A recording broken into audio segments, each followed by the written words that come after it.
petite pièce. Écoute ma musique, elle est mélodieuse, elle te rappellera les souvenirs de ton enfance.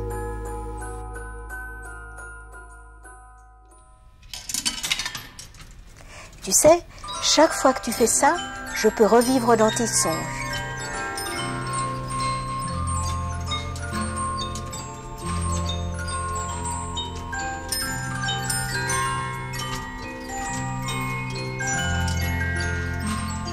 Assieds-toi, je vais te raconter mon histoire. L'histoire de la musique mécanique trouve ses sources en Flandre. Un ingénieux sonneur de cloches conçoit un cylindre piqué de goupilles qui actionne des cames qui, à leur tour, frappent des cloches. Antoine Favre, horloger genevois, remplace les cloches par des lames métalliques préalablement accordées qui reproduisent des sons variés et plus précis.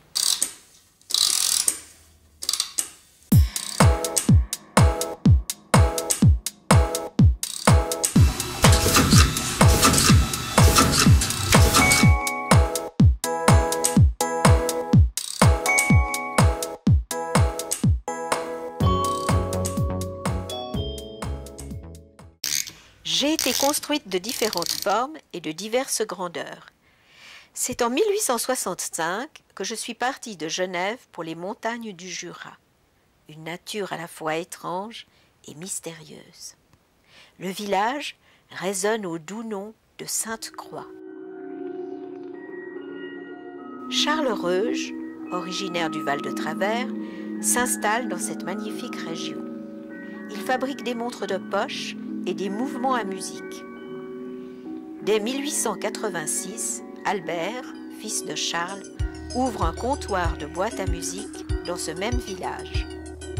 L'industrie de la boîte à musique va rapidement supplanter l'industrie de l'horlogerie et de la dentelle et confère une notoriété internationale à la cité.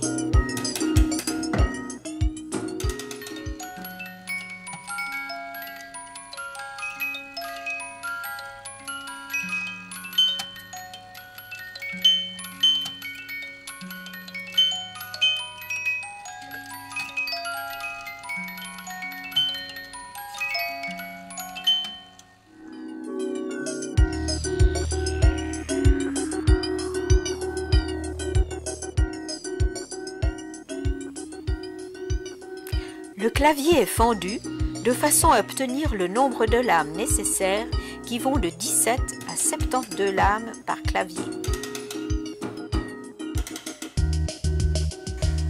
Pour que le timbre de ma voix soit harmonieux, mon clavier doit passer par l'épreuve du feu. Alors après un certain temps, le clavier a atteint la bonne température, donc on va le faire basculer dans de l'huile froide pour provoquer la trempe du clavier.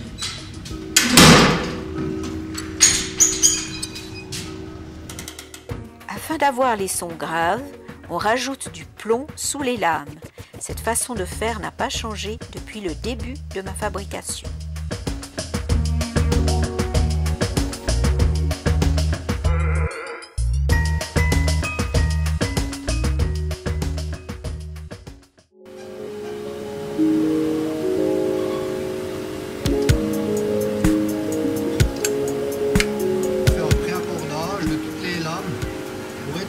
Possible de l'accordage final. Tout cela en une seule fois sur la machine qui se trouve là.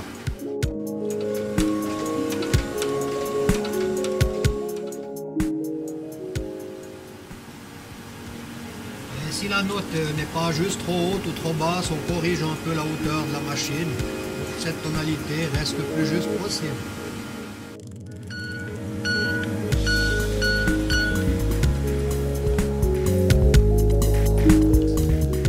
M'accorder, on opérait d'une manière artisanale, ce qui a été progressivement remplacé par des machines. Elles font sonner chaque lame de mon clavier et comparent la fréquence des vibrations obtenues avec celle nécessaire à la note demandée. Une meule amène ainsi les lames à la note juste. Pour adoucir mes notes, on place de petites pièces en matière synthétique. Autrefois, on mettait des plumes de poule.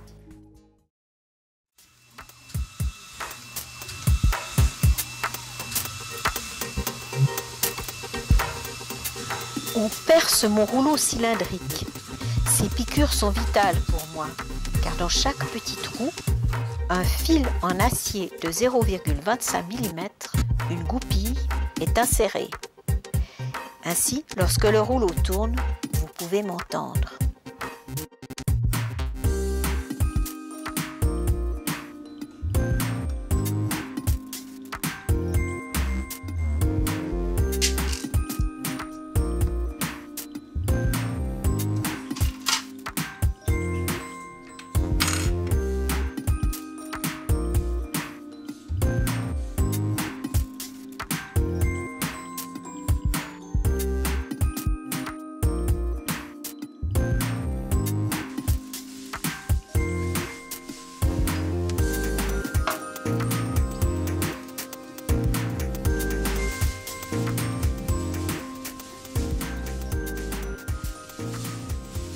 Enfin, mon corps est assemblé.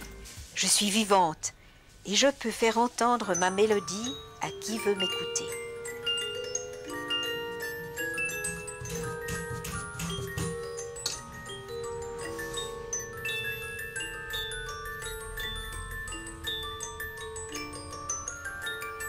Ma douce musique est parfois accompagnée de chants d'oiseaux.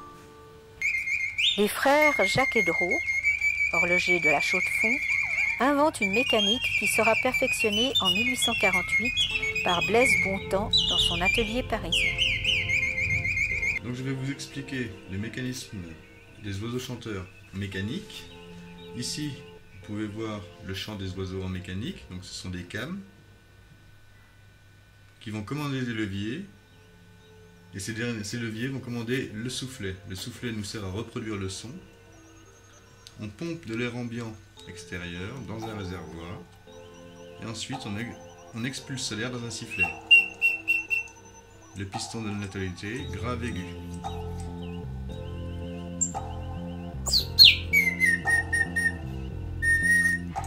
Ensuite on va passer à l'oiseau, l'automate en lui-même. Là vous avez le système de rotation de la tête.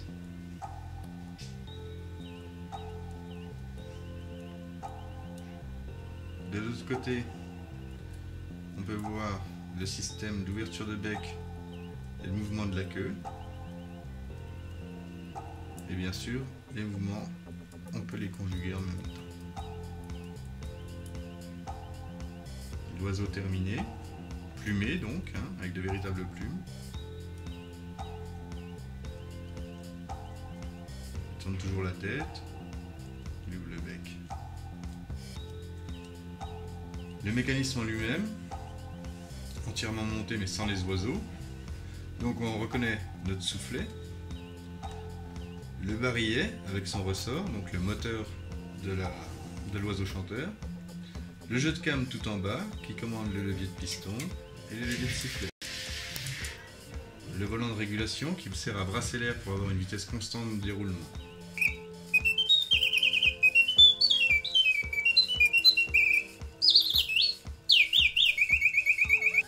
Voilà donc un produit terminé. Donc là, le but c'est de voir tout le mécanisme tout en ayant le chant de l'oiseau.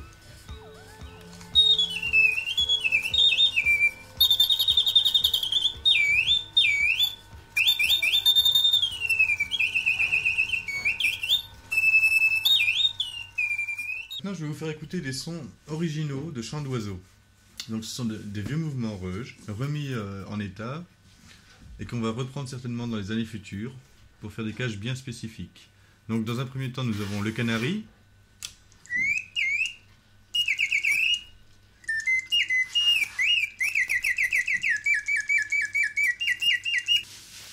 Ensuite, nous avons le pinson.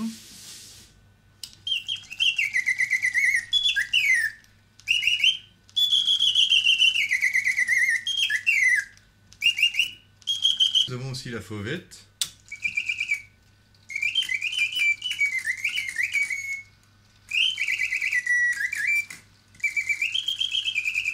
Nous avons aussi le rossignol.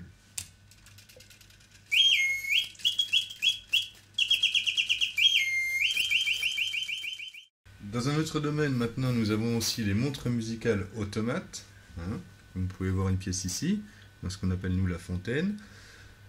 Donc le principe, c'est bien évidemment de donner l'heure. Ce qu'on lui demande en premier à une montre, c'est de donner l'heure. Ensuite, vous avez une boîte à musique dedans et des automates.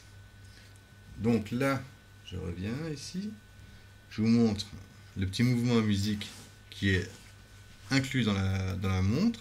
Donc c'est le plus petit mouvement musique mécanique au monde, à 17 lames. Ce mouvement entraîne les automates, car avec un mouvement horloger, on n'aurait pas assez de force pour entraîner les automates. Donc là, je vais vous montrer une montre décomposée qui nous sert à montrer aux gens la fonction. Comment fait-on bouger les automates? Donc là, je vais la mettre en marche. Vous verrez différents leviers se mettre en mouvement. En haut, en plein centre, on peut voir le mouvement horloger. Et en dessous, les différents leviers qui commandent les automates. Voici le produit fini. Là, vous aviez pu voir tout à l'heure des leviers bouger, une roue tournée. Les leviers commandent les automates, la roue représente l'eau qui coule de la fontaine.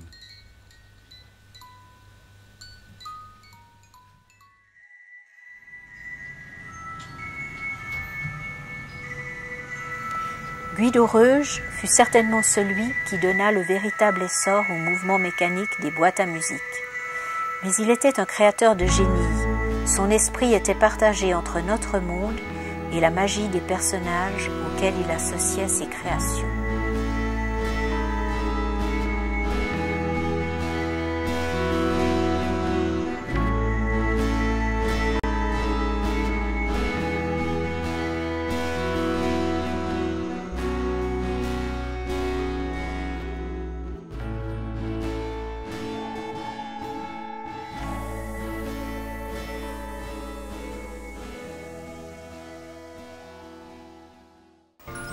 Voilà, je t'ai raconté mon histoire au rythme de ma mélodie. Va, va et rêve au temps jadis, au temps des boîtes à musique.